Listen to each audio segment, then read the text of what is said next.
Welcome back, everybody. And as promised, there was an addendum to the last one. Go back to episode 2. There was indeed something on the back of the letter. I had to use a different blacklight. I guess the wavelengths weren't right. Let's grab this letter here. Let's see if we can catch it on video. Okay. I haven't tried this before, so this is going to be one of them live TV show things. Back of the John William James letter. It's in 2 spots. I'm going to try to post pictures here. See? Actually showed up pretty well. It has his 1618 on the back of this, which has to be John William James's number. Why was that put on there? Nobody knows. But John William James wanted to put his number there. Fascinating. So maybe there's going to be some other blacklight things that we need to know later in life. But now, after all this, on to episode 3, season 1, Hunt a Killer, Awakening. Let's open it up. We got all kinds of good. What the? Ooh, that looks interesting. I'm not going to be opening it. No spoilers yet. We're going to figure this out together. Ooh, what is that? What is that? Oh, what kinds of stuff I missed? What is this? Oh, wow. Almost missed something. That would have been fun.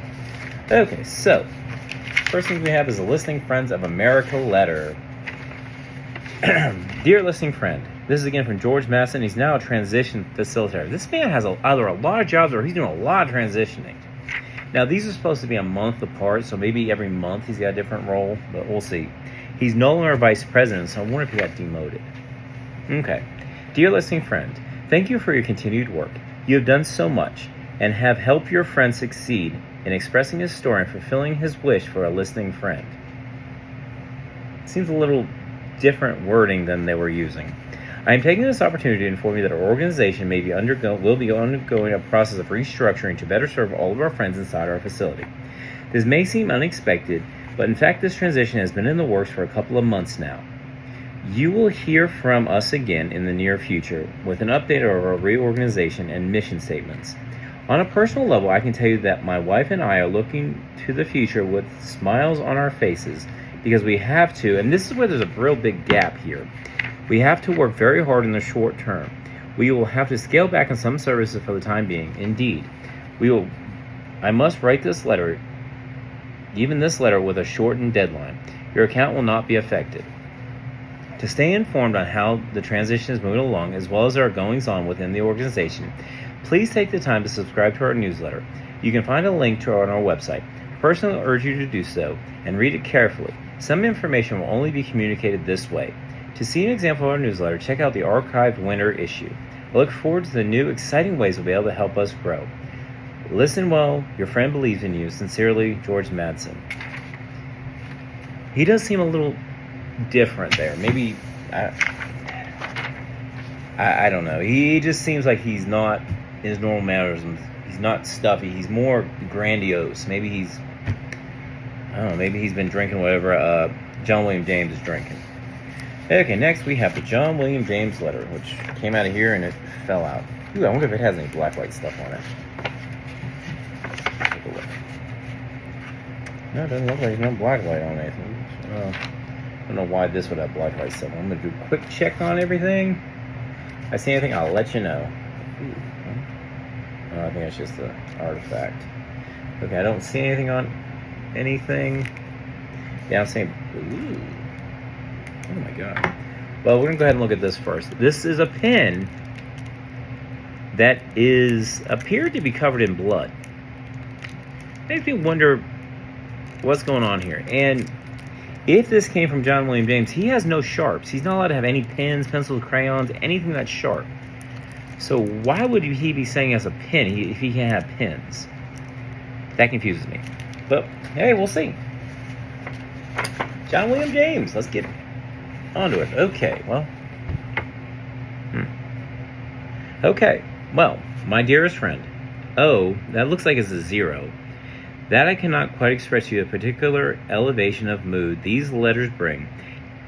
I cannot quite express to you the particular... Okay, the L here is a 1. Elevation of mood these letters bring. Yes, perhaps I do belabor. Well, I'm going to go ahead and read it, and then I'll tell you what the numbers are. Okay? I do belabor the point, mentioning that every parcel. You must understand, however, the conditions under which I have been living these past decades. Who, I ask, decided to place a budgetary limit on the food they serve us here? Only those vastly wanting in moral character, I assure you. Only the foul. What price is too great for sustenance? Of this I can assure you there is one individual who knows the price. Over the last few years, I have learned a few things. Over the past few months, I have learned more. Of what you ask, allow me to tell you. On my schedule, my lovely friend, on my time, when that time comes, you will fully appreciate our friendship. Offhand, I could tell you how close we have become. Of course you could. Only a fool would suspect any differently otherwise. I had a dream of a great obelisk. I was alone, yet from the obelisk I felt a presence. Over the lands it towered, looming and ominous. The obelisk was an ill omen. All was fate. Fate was dark, and darkness was in flux. Mooted in pessimism, perhaps. Mr. Matson, one of the young bureaucrats here, overheard me engaged in this conversation with my thoughts about my dream. I believe he was quite apathetic, means he didn't care. This was fine, of course. Everyone's free to do as they will. Well, almost everyone. Which reminds me, I wish to thank you. Your friendship has invigorated me. The powers that have noticed my improvement gave me a pen to do with as I please. And I am pleased. So, is this the pen they gave him? So who did he kill? Thought it was a funny thing. I've grown so accustomed to the ticking of this machine that I believe every keystroke, the weight of it against my fingers, the resistance to the act, only to overcome and be imprinted with ink. These are the things for which I now live. Can you believe that Matson wanted to take this away, to replace it with a computer? Those infernal devices operate on a binary system, code replicated of one of two states, off or on. How can I trust such a thing that does not understand the complex spectrum of life, but in a 1 or a 0? Writing with a computer is a nefarious business in a contemptible box. Scrungy business, that, which means like dirty, filthy. Always, John William James. P.S. Things are going so well. I might gain a position on staff. I wonder what my identification card would say. Okay, so, let's see. Now, the zeros and ones. Okay, so I got them scribbled down. The code is 01001001, 011 00111, 011 01111,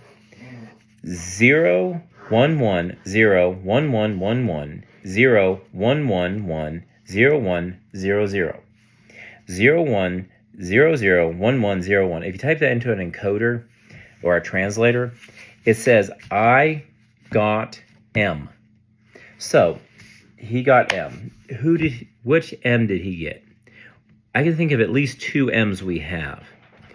We have McGowan and we have Madsen. Did he get Madsen or McGowan? And is that whose blood that we have on this pen? Hope it doesn't stain. Now, there's a funny story about this pen. One of the other players that's played for a long time, they try to either go into Canada or come back from Canada with this particular box in their carry-on. Well, they popped it, scanned it. It showed it was a pen knife because this is a pen knife, not just a pen. Okay, there's a blade in it. Well, they saw the blade, they looked at it, saw it was covered in blood, and this got them some inspections. It's funny, silly, it's one of those things. They had it in a game that they looked as a games, you know. But it was funny. Nobody got put in jail, so that's a good thing. Okay, so we put this away. If I can get it back in the envelope. I didn't tear this envelope. Somebody else did. It came that way. Okay, so next we have is our photograph. This is a barn, a farm. Okay. Now, this confuses me. Is this part of the facility and he's just allowed to roam around free in the courtyard and whatnot? Is that what he's just allowed to do? I don't know. Okay, next we have is our alphabet card. And the only thing that stands out here is this X. X has a period on it, so we got to figure that out. And nothing on here is special. Okay? And finally, we got the bloody pen, and we have a medical band. This is from John William James. This is a hospital band. Question is, why is he not wearing his band? Is he just coming and going as he pleases? He's kind of doing what he wants? I don't understand that. Okay, so that's something else we got to keep an eye out. It seems like, I don't know, maybe they're letting him get away with more. Okay, so let's see. We were also told to go online and find the newsletter. So let's go to that newsletter. Okay, so let's go back out of that. Come on. Okay, the newsletter. So go to Listening Friends of America. Scroll down. Where is this thing at? Okay, we are going to archives, I think. Hold on. Come on. It's thinking about it. There we go. There's all kinds of news. Ooh, what did they do now? Connection is not safe. Okay, that's fine. Yeah, view the website. Come on, beast. Come on. I'm aware of it. I'm okay. Just go. There we go. Winter newsletter. Happy New Year from the Listening Friends of America family. Let me zoom back out so y'all can read this. Now, you can read this at your leisure. Oh, it's from Felix. What did Felix? Spotlight. Jacob Nilsson. Ooh, by George Madsen. Ooh, this. Hello, everyone. I'd like to take this time to place Spotlight, a valuable member of the team in the Darlington family. Jacob Nilsson. Jacob has been indispensable over the better part of 2 decades working here at our main facility. He has been an inspector for most of that time. He's begun his relationship with LFOA as a part-time volunteer back when he would hold bake sales and that sort of thing. Jacob has always been a man of the community and has often gone above and beyond his work as a package inspector to better serve the lives of our residents. He's gone out of his way on numerous occasions to make our residents feel at home. He has formed a heartfelt relationship with the rest of our staff.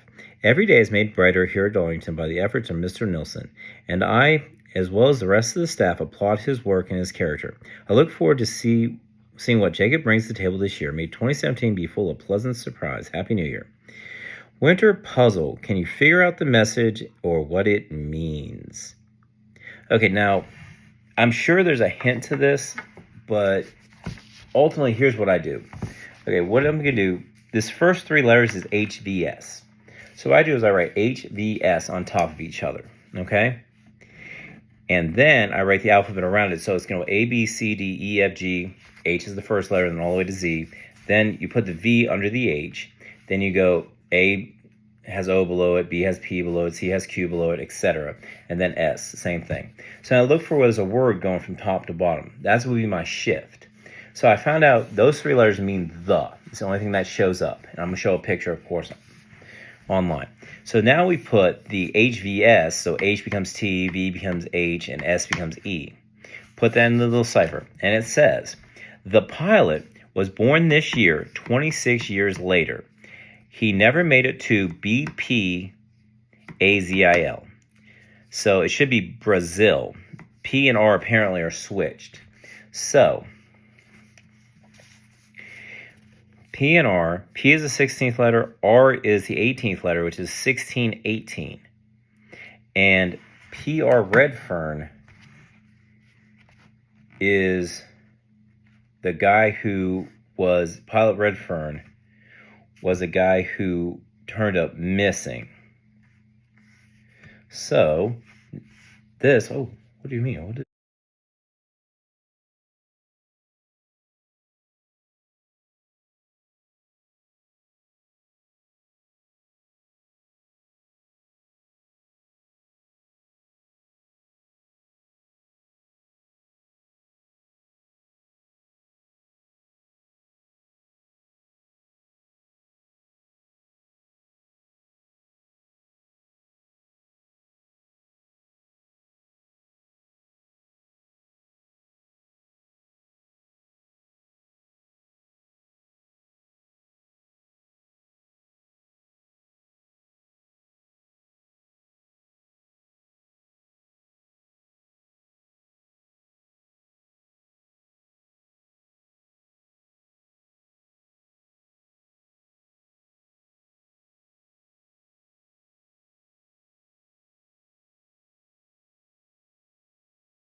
Okay, so that was interesting. So this was Richter talking to McGowan. And you can hear his slurred speech and his medication kicking in. And apparently this guy's big for a doctor. Interesting. Okay, now, something else I had noticed. Nielsen, these are the two, whatever this is, inspector's notes. This is one from last time. See how it's pretty pronounced? You can see the writing, and you can look at the last episode. And now we got this really fancy cursive writing. These are completely two different things. Even the numbers, if you look at the zeros here, they're completely different. It makes me wonder, did somebody else write these notes? Okay. The photo, nobody's allowed to have a camera, but somehow John William James got it. It seems like he's got some special privileges. Pen, he finally got one. Why would he give it away? Bracelet, nobody will need this again. I wonder why they say that. I suppose no one will be needing this again. Or anymore. There we go. Let's see. Mr. something something letter. It would appear that Mr. Madsen has fallen in stature. Let's see. So there's some interesting things to think about. Now I'm going to show a video of us going to the Listing Friends of America to get this down. So let's click on 3. Okay, we click. Went to the home page. Go to Inspect Your Database. It's going to JN018F, then JN018FOEE, JN018F0, the very top one. Then it's F0EE. I'm going to paste it in here. Tired of typing. And there we go. That's where we got this one from. As you can see, the handwriting is just completely different. I'm wondering if John William James is acting as his own inspector. It would explain how we got a bloody pen. Someone is not inspecting this. So we will continue, and I'll catch you on the next one. Well, actually, no, I still have to update the storyline, don't I? Okay, George. Okay, so that was interesting. So this was Richter talking to McGowan. And you can hear his slurred speech and his medication kicking in. And apparently this guy's big for a doctor. Interesting. Okay, now, something else I had noticed. Nielsen, these are the two, whatever this is, inspector's notes. This is one from last time. See how it's pretty pronounced? You can see the writing, and you can look at the last episode. And now we got this really fancy cursive writing. These are completely two different things. Even the numbers, if you look at the zeros here, they're completely different. It makes me wonder, did somebody else write these notes? Okay. The photo, nobody's allowed to have a camera, but somehow John William James got it. It seems like he's got some special privileges. Pen, he finally got one. Why would he give it away? Bracelet, nobody will need this again. I wonder why they say that. I suppose no one will be needing this again. Or anymore. There we go. Let's see. Mr. something something letter. It would appear that Mr. Madsen has fallen in stature. Let's see. So there's some interesting things to think about. Now I'm going to show a video of us going to the Listing Friends of America to get this down.